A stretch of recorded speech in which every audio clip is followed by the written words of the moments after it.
Irmãos, a paz do Senhor. Vamos aqui divulgar mais uma videoaula, ok? Você que está do outro lado da telinha aí, uma oportunidade para você aprender a palavra de Deus. Nós estamos aqui divulgando a segunda videoaula da escola bíblica, ok? Escola bíblica, não é? Muitos cristãos, muitos evangélicos utilizam o seguinte termo: escola bíblica dominical, porque são nos domingos. Mas através das redes sociais, da internet, você pode aí qualquer dia da semana se prontificar, se dedicar a aprender a palavra de Deus. E se você assim o fizer, o Senhor lhe abençoará ainda mais sobre a face desta terra. Guarde este versículo, Salmo 119, versículo 105. Lâmpada para os meus pés é a tua palavra, e luz para o meu caminho.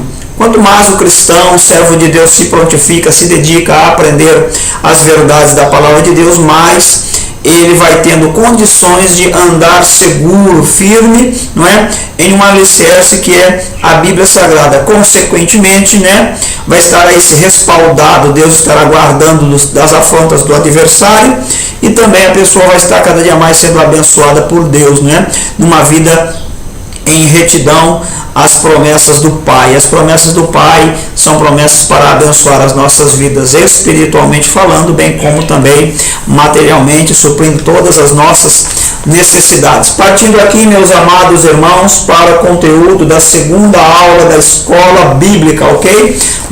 Você vai encontrar no nosso canal no YouTube a primeira aula, bem como todas as outras aulas que lá estão, para crescimento e edificação da tua vida espiritual. Tema desta segunda aula: a salvação na Páscoa judaica. Vamos entender aqui, meus irmãos, a salvação na Páscoa judaica. Nós estamos utilizando, esta revista aqui, este artigo da CPAD, quarto trimestre do ano de 2017. Mas se você não tem este exemplar, não se preocupe. Tem aí uma Bíblia Sagrada à tua mão para você poder observar, extrair do texto bíblico as verdades da palavra de Deus. Esta lição é comentada pelo pastor Cleiton Ivan, da CPAD, mas aqui com a ajuda do Espírito Santo nós vamos aqui poder discorrer em breves minutos o intento, o conteúdo desta aula, a salvação na Páscoa judaica. Para aqueles que já têm uma noção, vai entender que o que significa Páscoa.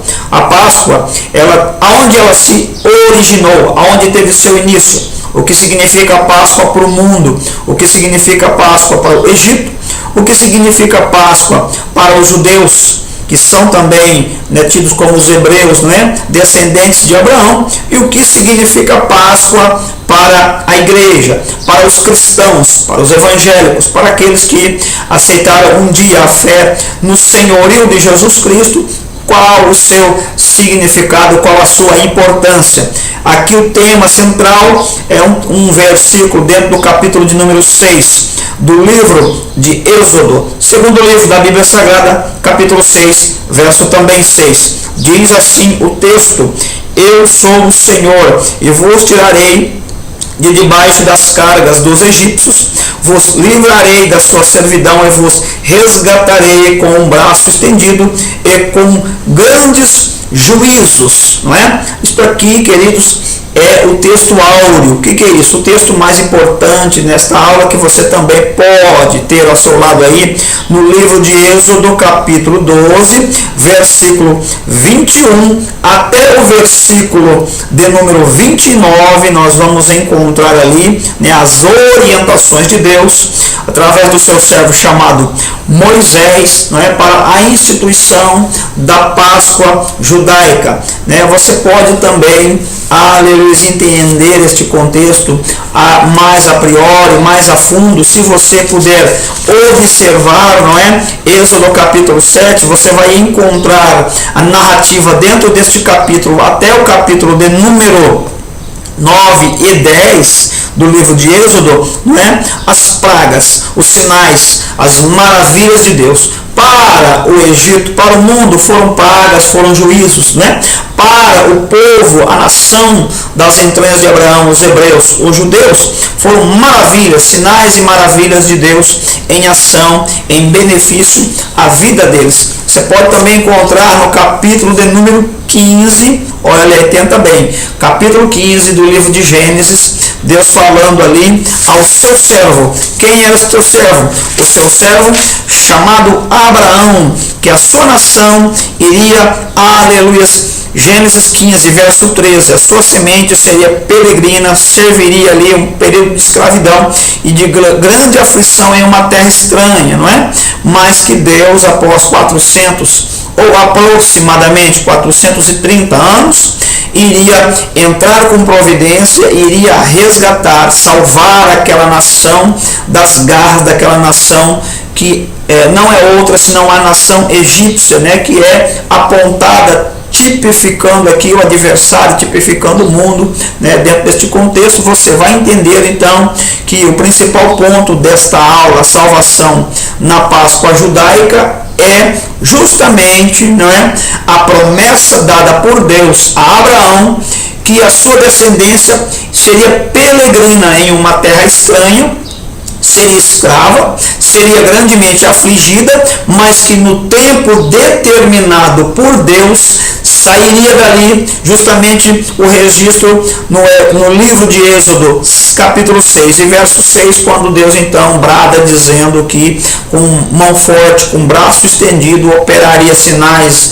maravilhas e juízos na terra do Egito para cumprir a sua palavra, resgatando os hebreus e levando a uma terra. Que terra é esta? Terra que mana leite e mel. Este é o central ponto aqui, não é, da salvação na Páscoa judaica. No livro de Êxodo, capítulo 12, não é? Segundo ponto aqui desta lição, nós vamos encontrar ali, não é, uma orientação dada por Deus para Moisés, para a separação do que? De um cordeiro. Este cordeiro deveria ser repartido segundo o número das pessoas dentro de uma família, e se a família fosse pequena, então se agregaria uma outra família para que se comesse este cordeiro. De que forma? O cordeiro deveria permanecer por alguns dias separado, e logo após seria morto, né? O seu sangue era para ser passado nos umbrais, todos os umbrais que o sangue do cordeiro tivesse a marca daquele sangue, não é? O anjo destruidor, a última praga, não é? Qual era a colheita? A semeadura do Egito foi matar. Lembra, os irmãos, que as determinações de Faraó foram para que matasse matasse os primogênitos, matasse os machos, não é? E vem então, ao decorrer do tempo, Deus observando esta situação, mas na última praga, Deus então providencia a lei da semeadura. Eles mataram muitos judeus, muitos hebreus, mas Deus na última praga iria matar o primogênito do Egito, não é? Mas aonde o sangue estivesse posto, né, o anjo destruidor pouparia a vida daquela família do seu primogênito. Este sangue vai apontar um pouco mais à frente nesta aula sobre o sangue, né, de Jesus Cristo, a nova e eterna aliança. Caminhando aqui, meus irmãos, então para este contexto, nós vamos ver que em Êxodo capítulo 12, Deus vai instituir a primeira Páscoa, vai determinar a Moisés que se separasse este cordeiro, que se comesse também este cordeiro com pães asmos e com ervas amargas. O que isto aponta? Qual é a analogia? Qual é o significado? O que isto significa?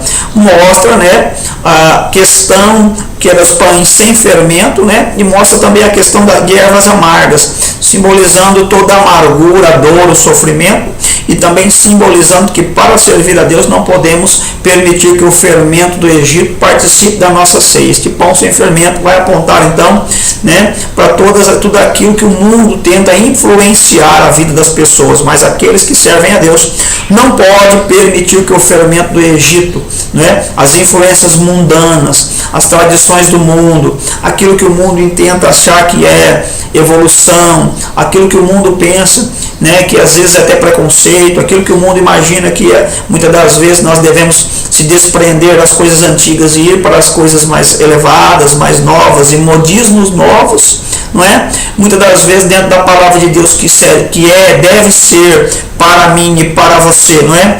A bússola, ou aquilo que vai regulamentar, se deve ser aceito ou não na vida do cristão é a palavra de Deus. A palavra vai mostrar santidade, vai mostrar amor, vai mostrar, não é, as diretrizes, e aqui nós devemos colocar sempre em xeque aquilo que sempre nos oferecem aí fora, para não agregarmos a nossa vida. Se a palavra de Deus refutar, nós não devemos agregar, devemos pedir a Deus graça, não é? E não abraçar o mundo, nem aquilo que no mundo há. Andando mais um pouco aqui, nós vamos entender que estas ervas amargas, elas apontavam para sofrimento, né? Apontavam para tristeza, amargura, né?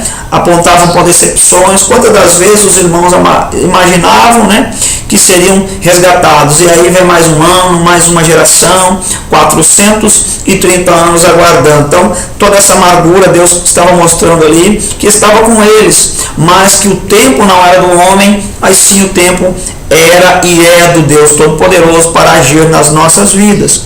Vamos entender, irmãos, que todo esse ritual, cordeiro assado, ervas amargas e pães sem fermento, não é? Para se comer apressadamente, e à meia-noite o anjo destruidor viria sobre a terra do Egito, julgaria, mataria todo primogênito, como assim Deus o fez, porque a palavra de Deus não volta para si vazia, antes apraz ao desejo daquele que a enviou. E graças a Deus por isso, porque quando Deus profere a sua palavra, não há homem, não há entidade na terra, não há anjo no céu e nem demônio no inferno, nem o diabo, o próprio diabo pode parar a palavra do Deus de Israel. E se eu fosse você, já estaria agradecendo aí do outro lado da telinha. Por quê? Porque se Deus tem uma promessa para mim e para a tua vida, ninguém para. Nós devemos ter, aleluia, comunhão, comprometimento, zelo, vida no altar, e o milagre vai chegar no tempo de Deus. O significado então da Páscoa para os hebreus é justamente isso, o resgate, não é? O que é isso? O que é resgate? Ou libertação do povo judeu, né? Ou do povo hebreu das mãos do Egito.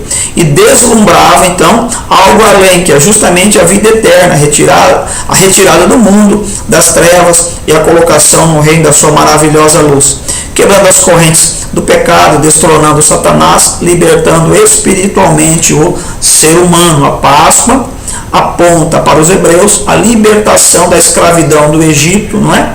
A libertação de todas aquelas aflições, não eram mais escravos, e sim livres para adorar a Deus, ofertar seus sacrifícios e serem conduzidos pela mão de Deus através da vida de um homem chamado Moisés para uma terra. Que terra era esta? Terra que mana leite e mel. O significado então espiritual para a vida da nação hebreia ia muito além desta libertação, que é justamente a salvação, justamente, né, a questão da vida eterna, o despreendimento das garras, das cadeias diabólicas, não é? O pecado original, o despreendimento. Você pode comparar esse texto na carta do apóstolo São Paulo aos Efésios, ok? Capítulo de número 4 e verso de número 8, onde Deus revela ali através do seu Espírito Santo, né? Ele levou cativo o cativeiro. Para aqueles que amam a palavra de Deus, que fazem ou estão cursando teologia, vão entender, né, irmãos, que é um amplo aspecto e abordagem dentro deste versículo, quando nós vemos e levou cativo o cativeiro. E vamos também olhar para todo o Antigo Testamento, quando desde o Éden, não é? Desde o Éden, Deus então cobre Adão e Eva com vestes, peles de animais, já apontando aqui, não é? Subjetivamente falando, mas claramente deixando aqui às nossas vistas o registro de que houve a necessidade de um sacrifício, né? Sacrifício então de um cordeiro ali para cobrir, não é, a nudez de Adão e Eva, já mostrando que sem derramamento de sangue não haveria remissão dos pecados. Você vai comparar esse texto lá em Hebreus capítulo de número 9, você vai encontrar no verso 22, não é? Que sem derramamento de sangue não há remissão dos pecados. Então passa-se a ter uma exigência, né, de uma expiação, exatamente isso, para se pagar essa dívida do pecado no Antigo Testamento, ao sacrifício de animais, não é? De cordeiros e assim por diante, para que se encobrisse o pecado, não é? Apontando aí, nós vamos entender o que significa Páscoa. Mais um ponto desta aula: o que é Páscoa para os cristãos, para os evangélicos. A Páscoa para os cristãos. e para os evangélicos de um modo geral, não é? Tanto os pentecostais como os neopentecostais, etc. A Páscoa para os cristãos é justamente isso, né? O resgate, né? A redenção, a justificação, a santificação pela cruz do Calvário, o Cordeiro perfeito, o Cordeiro imaculado, não é? Aquele que lá em Isaías capítulo 53 não tinha beleza e não tinha também formosura, né? Mas sobre si levou nossas dores e nossas enfermidades, e sobre as suas pisaduras nós fomos sarados. Já era para você estar dizendo glórias a Deus e aleluia, porque Deus nos vê hoje como justos por intermédio da cruz. Deus nos toma hoje como filhos por intermédio do sacrifício de Jesus Cristo, né? Deus nos coloca como santos, nos transporta do reino das trevas para o reino da sua maravilhosa luz, na pessoa bendita de Jesus Cristo, o nosso Senhor e Salvador, o Cordeiro vicário, o sacrifício substitutivo, né? Imaculado, perfeito e santo, na plenitude dos tempos. Aí vai entrar justamente capítulo 4, verso 8 de Paulo aos Efésios, quando Cristo então levou cativo o cativeiro, né? Todos os sacrifícios do Antigo Testamento, aqueles que o fizeram, que obedeceram a lei, obedeceram, né, as etapas, né, de Deus sobre a face desta terra, na confiança desse sacrifício perfeito. Existe, aleluia, um versículo, né, no livro de Apocalipse que vai dizer assim, ó: ao Cordeiro que foi morto antes da fundação do mundo. Olha que coisa interessante, capítulo 13 de Apocalipse, verso 8. Nós vamos ver aqui, irmãos, que ninguém pega de surpresa, né? Jesus, o homem, 100% homem, já havia planejado, Deus já havia projetado no céu um escape antes mesmo que a serpente viesse ali a derrubar, não é? Adão e Eva, porque Deus, ele é presciente, onisciente, onipotente e onipresente. E nesse intento da plenitude de Deus, no domínio do Senhor sobre todas as coisas, já havia projetado no céu o projeto da salvação, o projeto do resgate. Ao Cordeiro que foi morto antes da fundação do mundo. Nós vamos ver aqui então a Trindade, né, em ação no projeto para o resgate da alma do ser humano. Graças a Deus por isso. Portanto, então nós vamos entender que a salvação, a Páscoa para a igreja, para os cristãos, é justamente isso, o sacrifício vicário do nosso Senhor e Salvador Jesus Cristo, é a redenção, a busca por aquilo que se perdeu, não é? Nós vamos entender que então nós somos libertos aqui das garras de Satanás, das amarras do pecado, e Deus nos dá a condição de sermos livres. Livres para quê? Livres para adorarmos ao Criador, livres para podermos desempenhar as funções que o Senhor nos concede, que é justamente executar a sua maravilhosa obra sobre a face desta terra. Livres para poder nos colocarmos como servos desse Deus vivo e permitir que o Espírito Santo conduza as nossas vidas e assim possamos ser instrumentos nas mãos deste Deus maravilhoso, para que possamos, assim como sentimos a presença deste Deus em gozo e alegria em nossas almas, também sermos instrumentos para que Deus continue resgatando almas das garras do adversário e salvando e colocando, aleluia, para o exercício, para o trabalho, que é justamente a obra de Deus na face desta terra, até que se cumpra o tempo, né, dos gentios, e o Senhor nos arrebate desta terra e nos leve ali às bodas do Cordeiro, aleluia, nas mansões celestiais. Lembrando, irmãos, que o sangue do Cordeiro, né, é este sangue de Jesus, é o sangue da nova e eterna aliança, não é?